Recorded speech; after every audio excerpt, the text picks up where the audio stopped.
Hello everyone, my name is Christina Damey and today I'm going to be talking about a research study that contains about the timing of menarche and first full-term birth in relation to the risk of breast cancer. The article is from the Journal of Epidemiology and is called The Timing of Menarche and First Full-Term Birth in Relation to Breast Cancer Risk. The authors are Christopher Lee, Kathleen Malone, Janet Darling, John Potter, and Leslie Bernstein. The goal of this research study was to see if the age between the first menstrual cycle, also known as menarche, and the first full-term birth gave women a higher risk factor for getting breast cancer.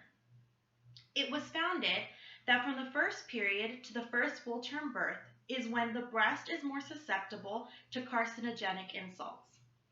This study is being done because very few people have studied why this has occurred.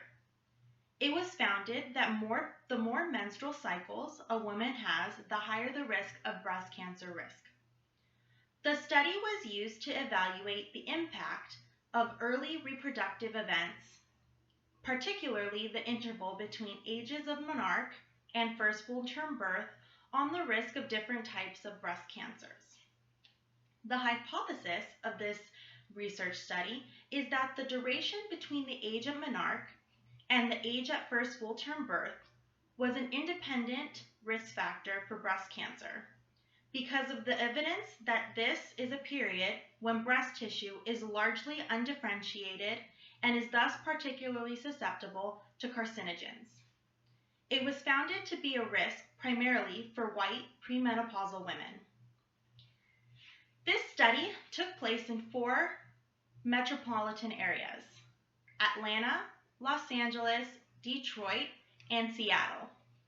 The controls were women with no history of breast cancer who were identified using random digit dialing.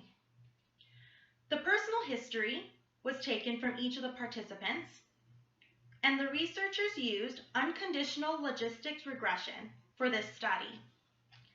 The 3 aspects of this study that were the main focus were age at menarche, age at first full-time birth, and the birth interval between the 2 ages. The major techniques used in this study were the participants' recollection of when first menarche and the first full-term delivery happened. The researchers ensured that all the participants had no history of breast cancer in any form in order to make this study accurate. The results found that the interval between the age of menarche and the age at first full-term birth is associated with the risk of hormonally sensitive types of breast cancer, particularly among white women. Both age at first full-term birth and interval between first full-term birth were more strongly related to the risk of ER+ and PR+ tumors and lobular carcinomas. Overall, age at menarche was not related to breast cancer risk, but age at first full-term birth was positively related to the breast cancer risk among postmenopausal women. The researchers found that the analysis suggested that the risk associated with this interval may largely be influenced by age at first full-term birth among postmenopausal women, because after adjustment for age at first full-term birth, the association of this period with breast cancer risk disappears for the most part. It was found that the breast cancer is more likely to affect by shorter interval between the first full-term birth and menarche, which lessens the risk of hormonal receptor positive tumors. The researchers found that similarly to previous investigators, we observed that the longer duration between the age at menarche and age at first full-term birth was associated with an elevated risk of breast cancer, except among premenopausal African American women. It was also noted that the risk factors varied according to the race of the women who participated. African American females were found to have a lower risk than other races. This study relied on the recall of the first menarche and first full-term birth, so some bias on recall may be found. The misclassifications may be found of some misclassifications may be found of menopausal women because it was reported based off self-report and age. This study is based on participants' recall. Therefore, the recall bias for this study could have been skewed the results for this study.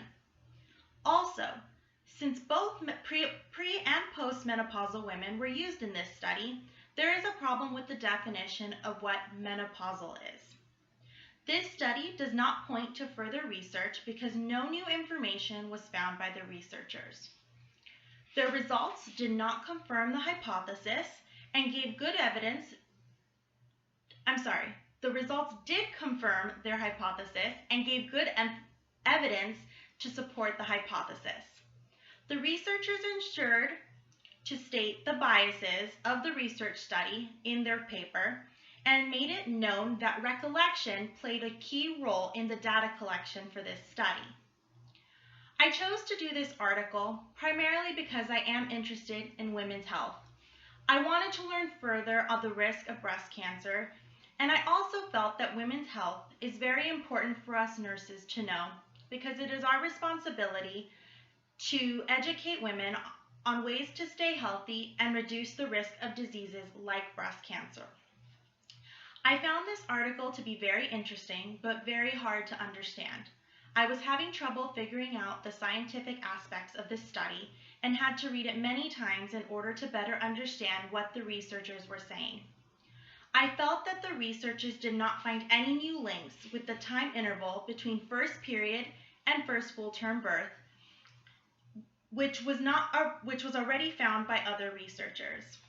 However, it was interesting that they found that African American women had a lower incident rate of risk for breast cancer with a longer time interval between first menarche and birth, first full-term birth.